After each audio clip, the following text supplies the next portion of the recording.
कुछ अर्सा पहले जो वंदना तलवार हैं, जो आरुषि की चाची हैं, उन्होंने हमें अप्रोच किया था और ये बुकलेट्स दी थी हमें, आप देख सकते हैं। कंटिन्यू करिए। ये बुकलेट्स दी थी जो आप देख सकते हैं, जो वंदना तलवार ने खुद लिखी हैं। इनके ऑथर वंदना तलवार खुद हैं।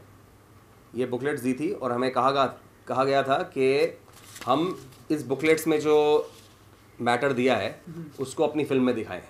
इन बुकलेट्स में ये लिखा है कि जो तलवार फैमिली है वो बिल्कुल ही निर्दोष हैं और उन्हें सीबीआई ने गलत तरीके से फंसाया है इस केस में। तो ये 2 बुकलेट्स में ये लिखा है। तो उन्होंने कहा, उनकी फैमिली ने कहा कि आप ये दिखाइए अपनी फिल्म में। तो मैंने इससे इनकार किया क्योंकि मैंने उन्हें कहा कि मैं फ़िल्म मनोरंजन के लिए बना रहा हूँ। मैं किसी के लिए डिफेंस केस बिल्ड करने के लिए या प्रोसिक्यूशन के लिए केस बिल्ड करने के लिए, लोगों के दिमाग पर कुछ प्रभाव डालने के लिए फ़िल्म नहीं बना रहा हूँ। ये मनोरंजन के लिए फ़िल्म बना रहा हूँ। एक सस्पेंस फिल्म है, मर्डर मिस्ट्री है, काफ़ी रोचक फिल्म है, लोगों को मज़ा आएगा ये देखने के लिए। तो ये सब मैं फैक्ट्स नहीं डालना चाहता हूँ।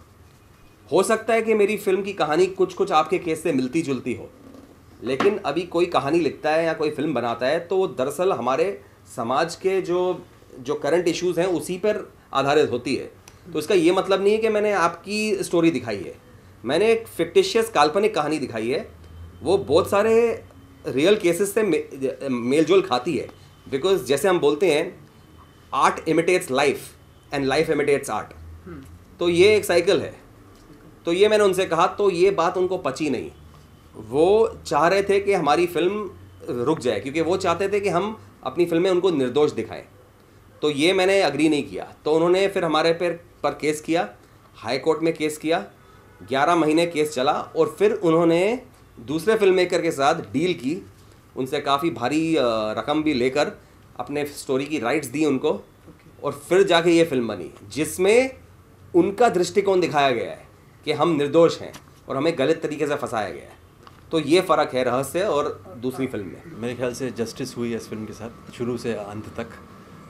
हम चाहते थे कि घर घर में ये फिल्म पहुँचे, क्योंकि थिएटर्स तो हम लोग गिन सकते हैं कितने थिएटर्स होंगे इंडिया में, लेकिन जब घर घर में पहुँचता है तब एक मन को शांति मिलती है। क्योंकि इस फिल्म को काफ़ी जूझना पड़ा था, केस और फलाना ढिमकाना बहुत सारी चीज़ें थी, और उसके बावजूद हमने मनीष ने इनफैक्ट बहुत ही मेहनत करके इस फिल्म को रिलीज़ करवाया, और बिना कुछ खास पब्लिसिटी के या प्रमोशन के 100 दिन चली ये फिल्म।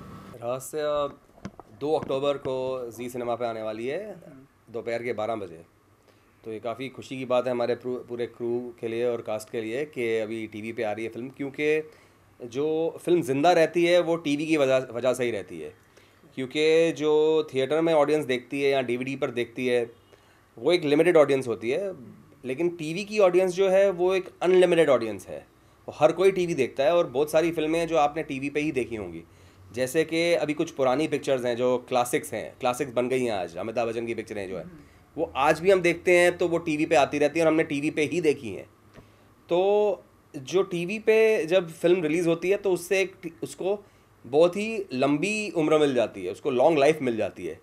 तो इसलिए हम खुश हैं कि अभी ये टीवी पे आ रही है, और यही आशा रहेगी कि इसके बहुत सारे रीरन्स हों और अगले 10-20 साल के लिए चलती रहे टीवी पे, शायद उससे भी ज़्यादा।